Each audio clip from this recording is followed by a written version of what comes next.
So this is a follow-on presentation for one that I just did on kind of the situation of our birth rate and how it's going to affect society.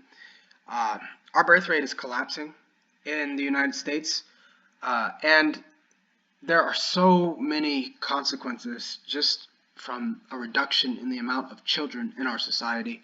Everything from the structure of our society to a national defense, our productivity in the workplace, and even just the happiness of the people in our cities, in our countryside. I mean, everything is worse without children. I mean, children can be a struggle when you have them, but when you don't have them, oh, you're in a much worse situation. Um, but the reality of the matter is, as young people, we could have children. I mean, we're facing some issues right now with infertility and so forth, but the reality is there are a lot of us. I'm 26 years old. Um, I certainly could have a family today. I own land. I'm a chemical engineer. I'm able to provide for myself. I own my own company.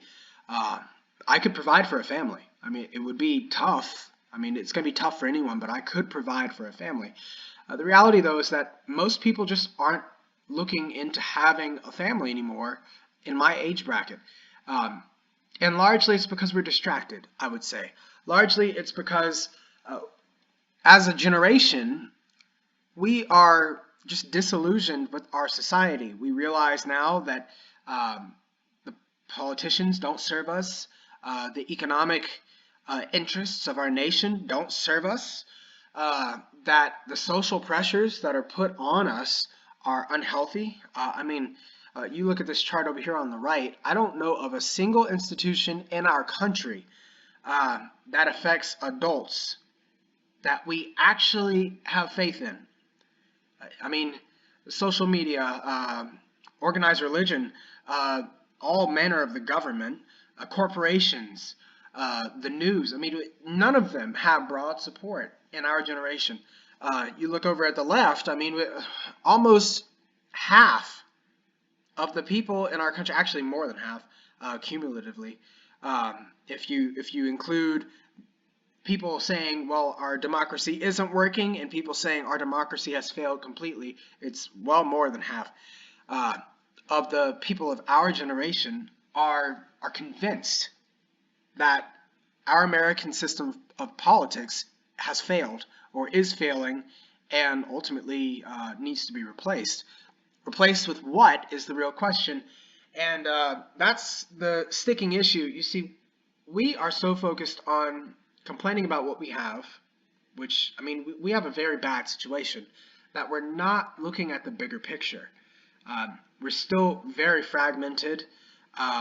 We're still so unwilling to be honest about the circumstances that in many ways we're turning into factions, sometimes against each other, other times against the other generations, and we're seeing this boil over. People who are frustrated with not being able to find a group which believes what they believe and is pursuing the goals that they believe in are now turning to violence, and we're seeing violence, political violence, on a scale that we have rarely seen in modern history. Now, 100 years ago, this was commonplace. In fact, we had world wars that were caused largely by violence, political violence.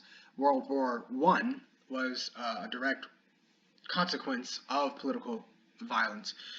But, you know, in our country today, political violence has not played a large role in our society. It's not an ingrained part of our culture, but it is rapidly becoming commonplace. It's become normalized. And there are a lot of problems with that. For one, you have violence for all manner of things. You'll see over here Guy Bartkus.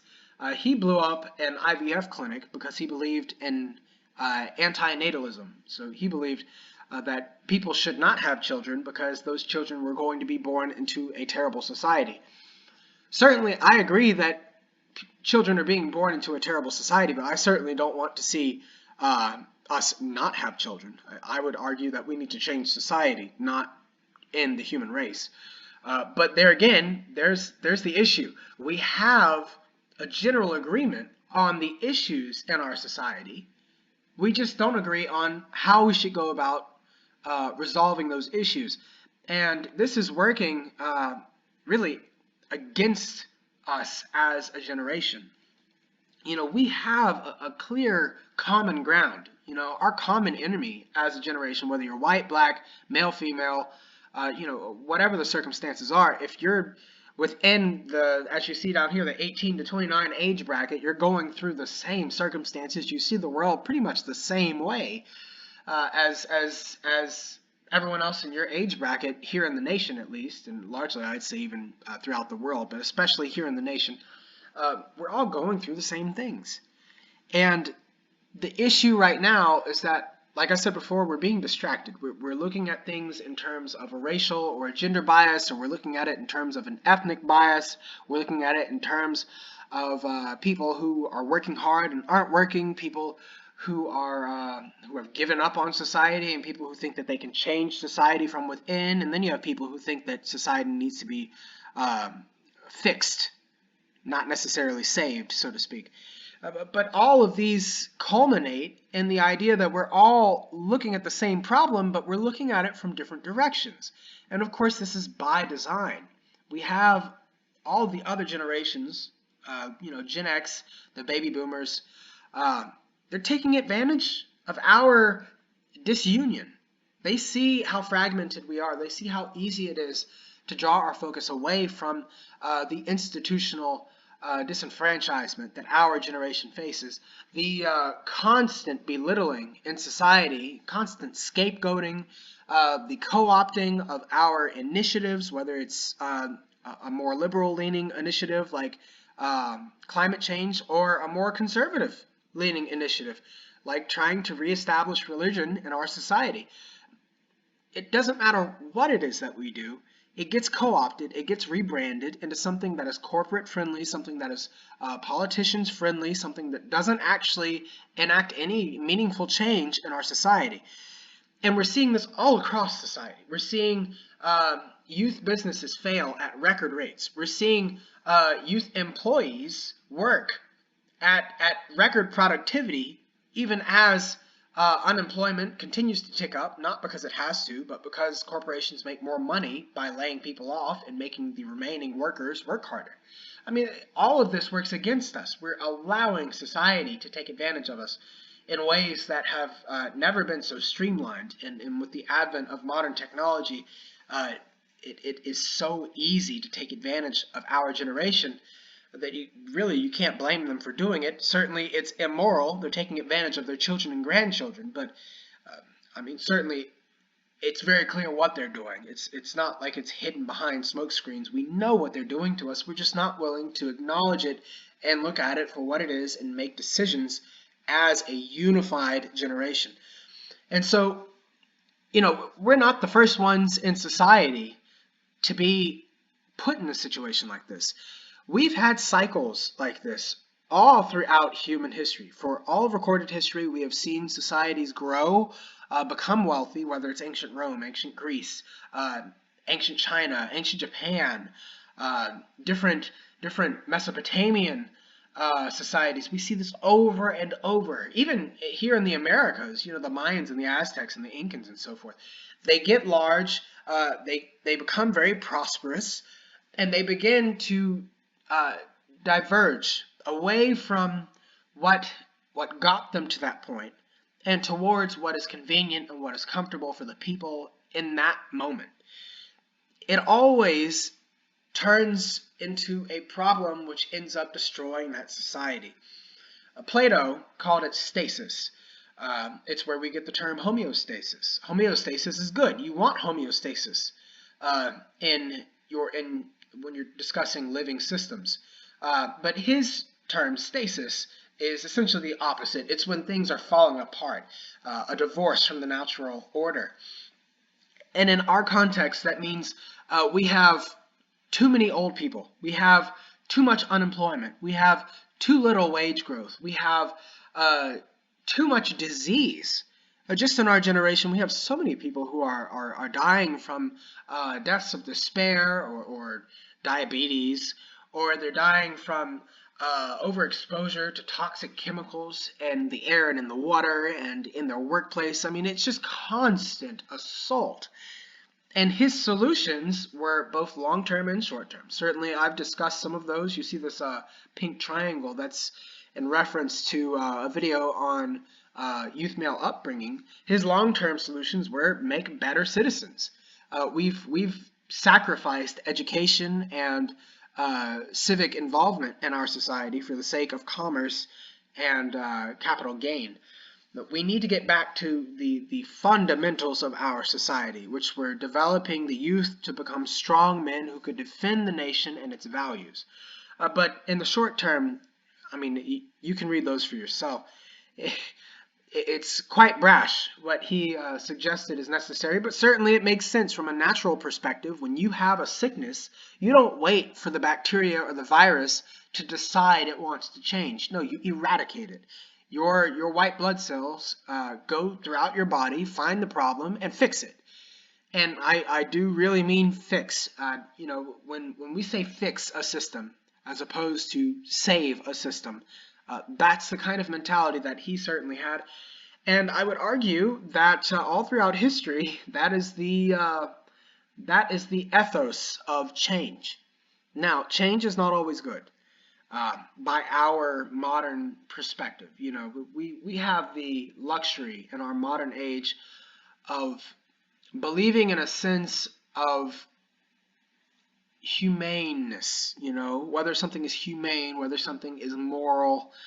In the past, we were not so concerned with morality, and that shows in our historical footprint.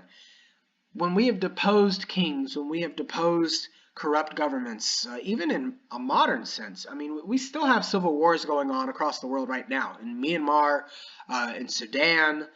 When we face situations where we are put at the limit of our capacities, especially when the youth are pushed to the brink, they respond oftentimes with violence. And that violence usually results in a major upheaval of society. Usually it's for the good, though. I mean, we see in these examples here, and there are plenty more examples just like these, most of the time, those changes result in positive renewal for the youth population. Yes, the older, more entrenched populations tend to suffer, but you can't fix a problem without some damage being inflicted. In the same way that when you have a sickness in your body, you can't get better all at once. You have to get sick and feel miserable and sit still as your body, gets a low-grade fever and pushes you to the brink of total systemic collapse sometimes. That's what it takes to fix you, then that's what your body is going to put you through. In the same way, the worse the problems are, the more severe the shift has to be. We saw in Nazi Germany that the shift was dramatic. Now, was Adolf Hitler the Time Magazine Man of the Year in the 30s? Yes, he was. So we shouldn't forget that even as destructive as his policies were, ultimately, he did turn Germany around, at least for the interwar period. But in our sense, we need to be realistic. I don't think that we're really going to see much change without violence, and in fact, I would say that it's unavoidable at this point. We're seeing political cycle after political cycle. Every year, corporations are making more money. The civilian class is more entrenched in debt.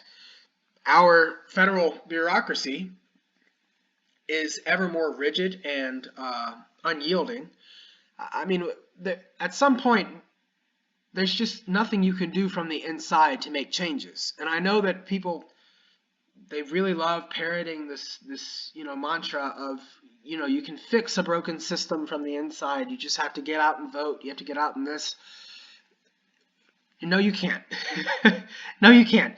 Society today says you can't. And for the last decade, 2 decades, I mean, I'm only 26. For as long as I've been alive, I have evidence, historical evidence now, and certainly for, well, before I was alive, that society is degrading in our nation and across the world, but especially here at home.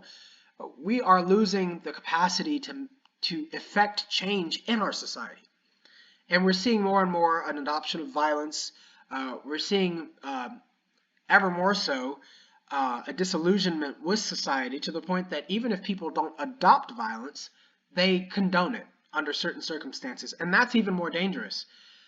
When you have people who say, well, I'm not going to be violent, but if someone kills a healthcare CEO, I'm not going to cry about it. Or if a whole bunch of people who work at a certain governmental agency like ICE were to die tomorrow, I'm not going to cry about it.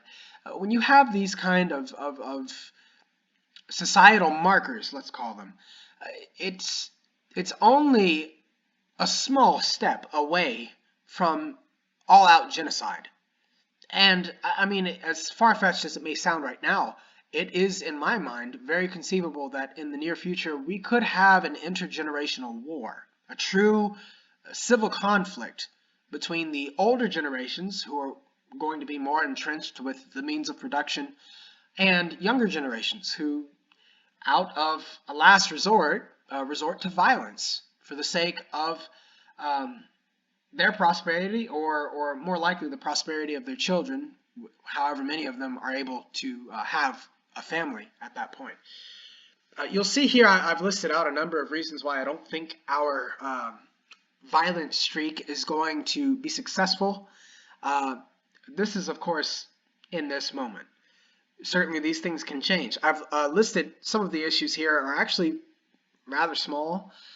For one, we don't have the means of production right now. Of course, I own the Sin Sable company, and I have been developing the means of production to, if necessary, sustain an armed conflict here in the nation on behalf of my generation for quite some time now, for 3 years. And look, like I said, I don't think we'd be successful, but I see the writing on the wall. If my generation goes to war in this country, we need to win, because if we lose, it will be the end of everything. I mean, ultimately, it's going to be a fight between people who have lives to live and people who have lived their lives. And if we lose that fight, if it comes to a fight, then there's not going to be anyone else here left. All of us who could have had children will be dead. And then our parents will be left to bury us, and then they will die, and then everything ceases to exist. So, I mean, if an armed conflict is inevitable, which I see it as being more and more so inevitable in our society, we're going to need to rapidly expand our industrial base, especially in armament production, agricultural production, and pharmaceutical therapeutic production. I mean, when you have a war, you need drugs, guns, men, and enough food to feed them. We don't have any of those. I mean, we have men, but they're not really fit right now. They're not capable mentally or emotionally to deal with the horrors of war. War is not a good thing. War is not something we should desire, but it's just becoming more and more unavoidable. And anyway, the point I'm making here is we have a lot of issues that we need to deal with. And if we're going to go the violent path, which increasingly, and there was just something on the news today, it's not in this, but it was on the news, that there was a foiled New Year's Eve bombing plot in California. One of the people involved was 24. Two of them were in their 30s, one was in their 40s.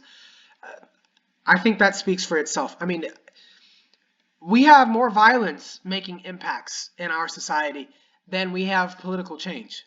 You know, there has been no meaningful political change for at least 2 election cycles.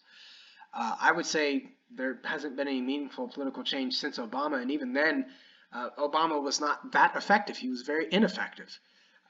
So, I mean, if people on both sides, on every side, are fed up with the system so much that they want to destroy it actively, even if they have differing reasons, if the ultimate outcome is destruction, we need to be realistic about what that's going to look like, and we need to be realistic about what we want to occur afterwards. Now, I don't know that that's very clear, and maybe I need to make a follow-on for this video talking about what kind of political system we need to have following a violent uprising in this nation. Certainly, I would advocate for a democracy. It was on one of the previous slides. I've talked about it in another video. Democracy is where landowners who are involved in their communities have the right to vote. I think that's where we need to go. I think populism has given way to despotism. We have lost the ability to control our own monster of a government. And, some people will say, oh, well, we need bigger government. Some people will say we need smaller. But I say we need a government that we control. And we have not had a government that we controlled, as far as I'm concerned, since I was born, and probably well before that. But, I mean, that's the question we need to be asking next. Maybe I'll make a video on it. I suppose I might. But certainly before we get there, we need to really, we need to be honest with ourselves. If we're going to continue down this path of distrusting our neighbors, distrusting the older generations, feeling disillusioned in our society, and largely turning to violence as a solution for a lack of political purchase, if we're going to be violent, we should be effective. I'll just put it that way. I hope that this video spurs some debate and discussion. Certainly that's what I make these for. Again, I'm not condoning violence. It's a shame that we have so much disunity in our society today, but clearly something's happening, and if we don't get ahead of it, we're not going to be prepared for what comes next.